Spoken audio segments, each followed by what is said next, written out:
Presiden dulu sebagai ketua IPSI ya, Ikatan Pencak Silat Seluruh Indonesia, masa yang kesalahan yang kecil begini mau dihukum mati? Kemudian Tadi Om, Apanya? update persidangannya sedikit tadi. Yang jelas persidangan kan agendanya pembacaan dakwaan. Nah, kan sebelum pembacaan dakwaan kan ya kita kan di situ kan meminta supaya sidang ini offline, luring istilahnya, secara kepidananya istilahnya kan luring.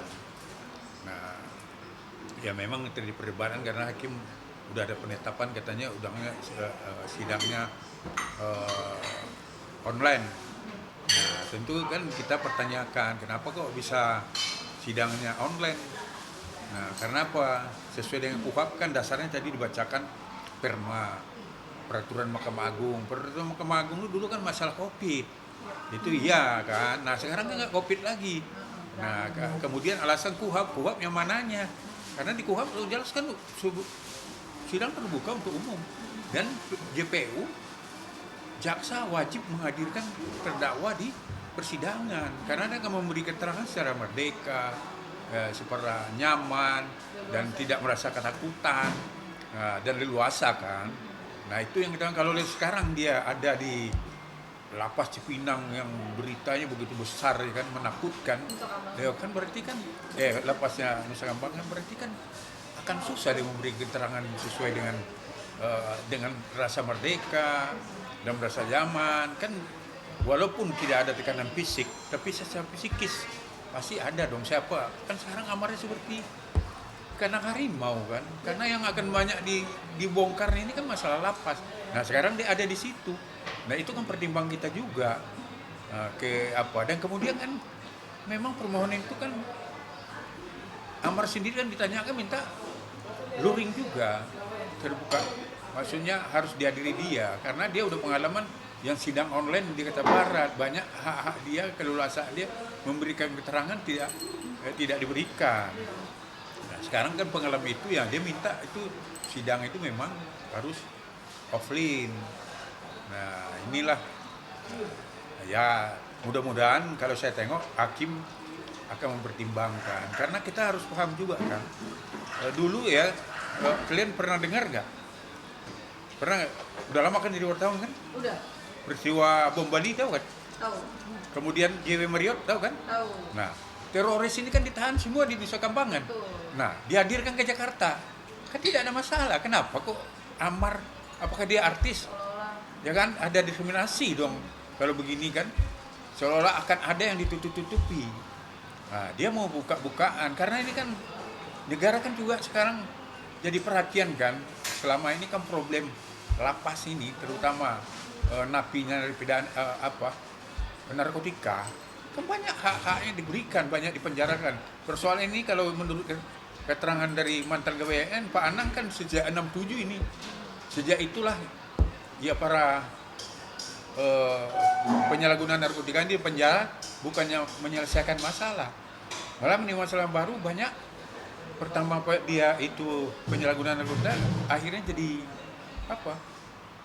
jadi penjahat ini. Karena apa? Ya karena dia di penjara bukan diobatin. Padahal kan harus paham juga kalau penyalahgunaan narkotika ini diobatin kan dia orang sakit adiksi kan. Kalau dia orang sakit dia diobat, hilang nggak penyakitnya? Kalau dia sembuh, hilang kan? Betul. Nah, perlu obat nggak? Perlu. Kalau udah sakit? Perlu. Nggak perlu dong kalau udah sembuh. Kalau udah sembuh nggak perlu. Nggak perlu kan? Akhirnya kan bandar mati sendiri. Iya.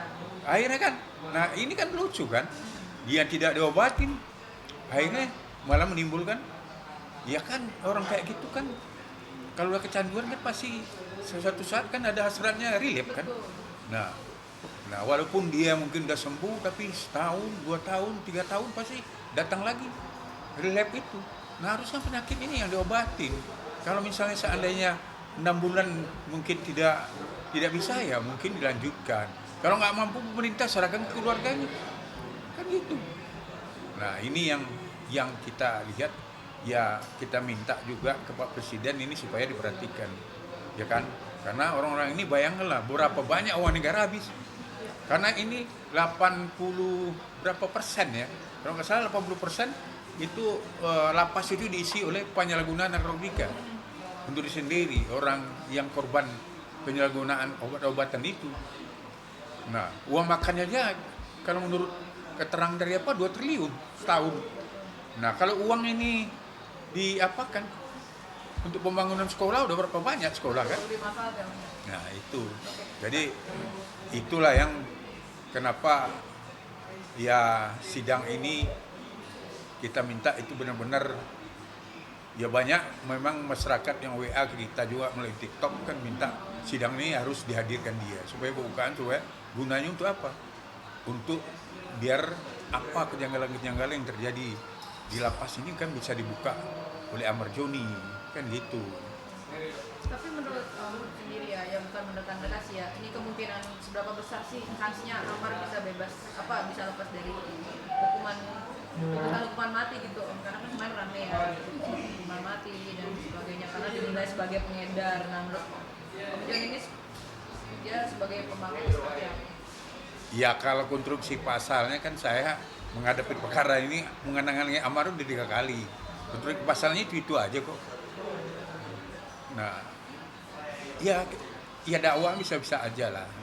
Karena apa? Karena kan memang asumsinya yang barang bukti yang di atas 5 gram itu kan mau bercandu dia kayak mau apa kayak tetap aja 114. Tapi kan kalau 114 kan pengedar atau penjual. Nah, itu kan udah dibantah oleh Pak Dirjen ya. Bahwa Pak Dirjen bilang ini bukan peredaran narkotika. Itu hasil semacam sidak lah. Setiap sekali 2 minggu, nah ditemukan di kamar Amarnya 1 linting gajah sintetis.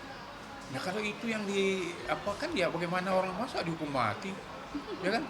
Padahal kan kita tengok juga kasus perwira tinggi polisi juga kan ada yang melakukan itu masih hidup sekarang itu. Banyak yang lebih berat lah ya. Banyak lah, ini kan hitungannya bukannya hitungan ton, bukan kiloan, ini hitungan 00 saya tengok kalau di dakwaan tadi.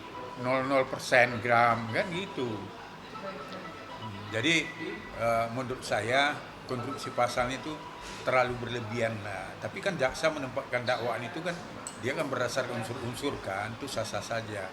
Tapi kalau untuk hukum mati, hukum seumur hidup itu berlebihan. Banyak perkara-perkara yang lain yang besar kan nggak ada yang dihukum mati. Apalagi kita tengok itu yang udah dihukum mati aja. Luar negara asing loh, yang di Filipina itu siapa nama itu apa?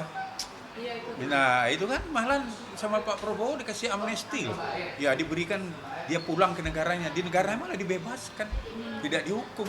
Masa nih warga negara seorang Amar Joni, ya kan, yang ada prestasi juga dia pernah mendapatkan medali di Brunei pencak silat, yang kebetulan pencak silat itu kan dipimpin oleh Pak Presiden dulu sebagai ketua IPSI ya, Ikatan Pencak Silat Seluruh Indonesia. Masa yang kesalahan yang kecil begini mau dihukum mati? Menurut saya itu terlalu berlebihan. Oke, kalau dari dokter sendiri gimana dok? Ini kan kalau misalnya terbukti Amar bukan pengedar yang ada di dalam itu, nah apa usaha dari pihak keluarga mungkin atau sudah ngomong sama Adit untuk upaya untuk bisa mengembalikan Amar ke Jakarta tuh ada nggak sih dok? Ada, tadi kan pas di persidangan juga Om Jon jaksa pun menyetujui ya untuk sidang offline gitu karena komunikasi susah. Mau sebelum sidang aja Om Jon baru bisa ngubungin Bang Amar 1 kali. Itu H-1 ya Om? Iya, H-1. Nah gimana kita mau persiapan sidang kalau susah dihubungin gitu. Jadi dari jaksa pun juga mendukung untuk offline gitu kan. Om Jon juga ya, kami sekeluarga juga gitu. Jadi ya mudah-mudahan disetujui lah dari pihak dirjennya gitu. Berarti memang sudah ada upaya dari keluarga ya? Iya, nggak keluarga doang, jaksa pun kan juga udah minta karena akan merepotkan jaksa sendiri nantinya ya Om ya. Dan sebenarnya itu didukung oleh lapasnya Nusa Kambangan. Iya, nah lapas Karena Nusa beliau Kambangan. kata Nusa Kambangan ya kan ya bisa aja di pembantaran, mungkin dipindahkan di mana dia sementara yang dekat dengan persidangan, apakah di Cipinang, apakah di Salemba atau di LP tetangga, pokoknya yang dekat lah. Dan menurut saya juga itu petunjuk yang bagus juga. Mudah-mudahan ini didengar